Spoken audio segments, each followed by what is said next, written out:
Hi guys, welcome back to part two of what I'm calling Tribute to D-Day. So today we're going to be going through how I've gone about painting my British Airborne. British Airborne are some of my absolute favourites in this particular period of history. So there was a lot of time and effort put into these, so I really hope that the results show and you guys get some useful tips out of this video. So let's get started. So I undercoat the model in Vallejo German Camo Dark Brown. I then base coat the schmuck, the Denison schmuck in green ochre, and then the trousers in English uniform. So I've skipped this step on where I've been painting, and you can see that I'm just showing you where I've painted. Then I'm moving on to saddle brown. So this is going to be for the actual Denison smock, the brown pattern on the Denison smock, and you can see that on this jacket, it's almost like somebody's taken a massive paintbrush to it. So there's looks like paintbrush lines and that in there. So I'm painting these brown blobs, but I'm also not putting too much paint on the brush. I'm letting the end bits of the paint leave some like finer lines, which you'll see later on. So make sure you try and do that and don't smother it on. So once I've got the saddle brown on, I'm then going to move to green uniform. So all the colours I'll be using today are Vallejo. So exactly the same principle as the saddle brown. What I'm doing here is I'm not actually overrunning the green onto the brown like the Denison smock has. Um, the reason I'm doing that is because I actually want these colours to stand out. If I start overlapping them, it's going to sort of ruin some of the details that you got there, and it's going to take away from the browns. So try and leave a little gap in between and try and get that dark yellowy sort of base color showing. And again, just sometimes less is more, and I found that this is the case with this jacket. So that's how it's come out so far. A little bit harder to see, but you can sort of make out the colors there. There is two versions of this jacket. There was one for the invasion of Sicily, the Mark 1, and the Mark 2 was for Normandy, Market Garden, etc. Really, in this scale, it doesn't really matter which one you want to try and do. It's all going to look pretty much the same. Then I'm going to be going over the schmuck in the AK Brown Glaze. Now, this isn't a wash. It's just a brown tint, if you will. So you can smother this on within reason, and it will just leave a little brown tint to it, which I find works really well. Next paint I'm going to be using is Old Wood, and that's going to be painting his gaiters. So you could use the same color for the webbing, but it's really up to you. I think a different color for the gaiters really makes them stand out more. So that's the sort of thing you want to be doing here, especially with these models. A lot of these models are all going to be using similar sort of colors, so try and make them stand out differently if you can. The next paint I'm going to be using is khaki grey, so that's going to be highlighting the English uniform on the trousers. So I'm just capturing those edges that stand out and adding definition to the trousers, so where any knee might be, all of that. But again, this scale, you don't have to go too mental, but adding a little bit of definition to the trousers is good, and I found khaki grey does it. It's subtle highlights. All the highlights I'm using this time are subtle. They don't stand out a ton. Then I'm painting the helmet in US dark green. I'm going to be painting the whole helmet. I'm not too bothered about the scrim and the netting. I'm just covering it in dark green because I'll go over the process on painting the scrim and the netting later on. So just coat that helmet in that US dark green, and don't be afraid to make a few mistakes because we'll go back through and touch all them up later on.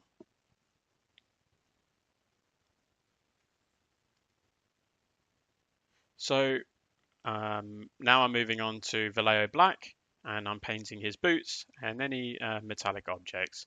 So the rifle, if he had a bayonet, and his boots.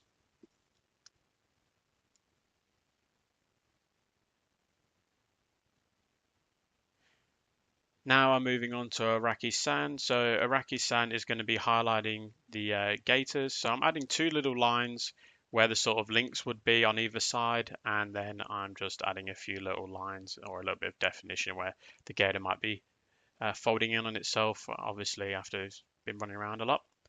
Now I'm going to dry brush his helmet with green grey. So that's going to capture the netting around his helmet. And yeah, so add a bit of definition to that helmet.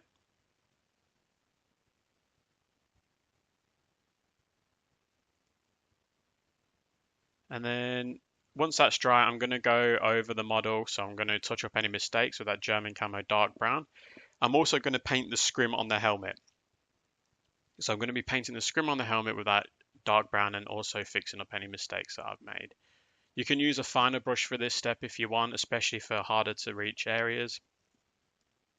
But it's, yeah, up to you, whatever you're comfortable with. As you can tell, I'm quite comfortable with this brush, which is a Games Workshop Layer S.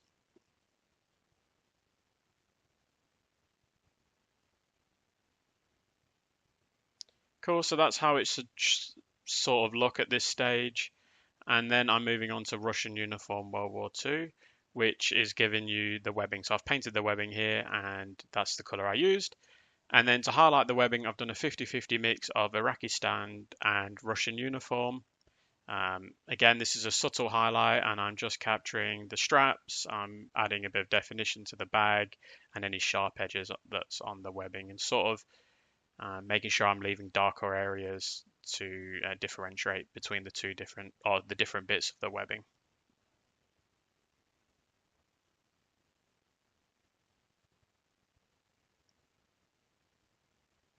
Okay, so you can sort of see that there's a bit of a highlight on the webbing. Now I'm moving back to Panzer Ace's old wood, or it's still made by Vallejo, I suppose. And I'm painting the scrim in that old wood. So exactly the same as what we did with the gaiters. So you could do this step with the gaiters as well. But this is just the process in which I don't mind.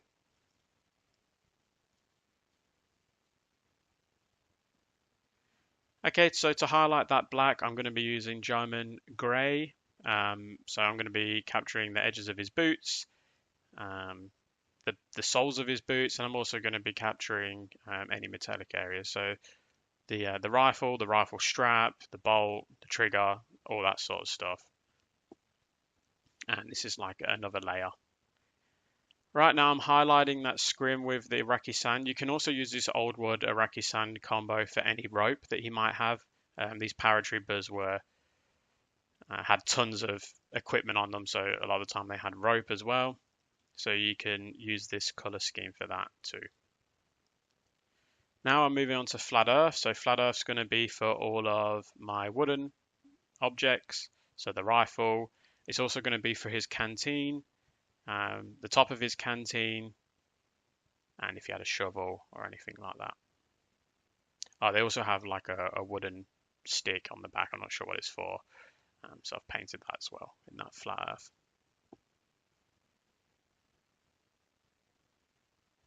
Now I'm moving on to German camo pale brown. So that's going to be giving us the color for his flesh, and also the highlights for his rifle and any other wooden objects that he's got. So you can see I'm just highlighting the rifle with this color. It's a very subtle highlight. I keep saying it, but all the highlights I've done on this model are rather subtle. They don't stand out a ton, but I didn't want them to. I wanted to experiment with subtle highlights, so I find that this works really well for that. So to get a really good color on that flesh, I'm using flat flesh. I'm capturing the nose, the cheekbones, the chin, ears, fingers, hand, any of that. On this one, he had his chin strap. You could sort of see the ears, so make sure you get them and try and capture all the detail that you can using this color.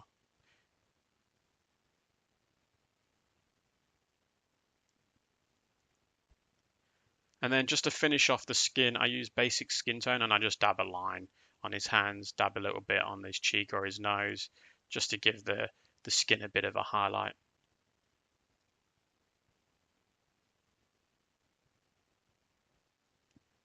The next color is Splinter Camo Base. That's going to be for his weapon strap, so in this case his Lee Enfield strap, and I'm just coating that on there. That's going to be the first layer that I'm putting on. Sometimes this might need 2 coats. The next color that is just out of shot here is London Grey. So that's going to be highlighting all of the metallic areas. So not his boots, but the metallic areas. So the rifle in this case. With the Lee Enfield, the clip has sort of like 3 lines that you can highlight on there. I'm highlighting where the metal clip is for the strap and all that stuff. Then I'm moving on to deck tan. So deck tan is going to be highlighting that weapon strap.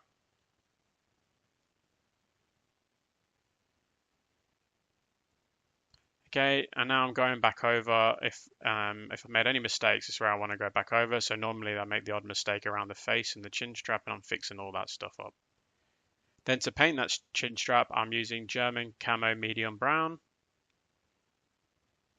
So again, break it up a little bit. So just do the lines going down to the bit around his chin and just paint them with a little bit of a gap between, so you can see that dark brown color, which gives a bit of definition to that chin strap. Then I'm going on to light brown. So light brown I'm just using for the top of his canteen. So it's like a cork looking top, and I'm just using that light brown for that. Then I'm highlighting any wooden objects he's got with orange brown. So in this case, the wooden stick, I'll call it. I'm just highlighting that stick with this orange brown. If you had a shovel, I'd be highlighting it with this orange brown too. And I'm also highlighting his chin strap. So the last key part of British Airborne miniatures is the beret. So we want to make sure we're painting the beret as shown in the picture to the left in a maroon color. The picture that I'm showing of my miniature, his beret is a little bit darker red. That's because I use Vallejo burnt red. But if you want a really authentic look, one that I've seen used recently, try AK wine red. If you've just got Vallejo colors, burnt red will do the trick. Do not paint it flat red. Flat red is military police. So try and keep it to that maroon color as best as possible. And then this is the finished product, guys. So I really hope you like this. I feel really happy with these, actually, to be completely honest. They're probably some of my favorite. So I really hope this helped. Thank you for all the support. If you want to head over to my Facebook or my Instagram, that would be awesome. You can find it in Painting Panzers. And yeah, hopefully I'll see you at the next one. Thank you very much. Goodbye.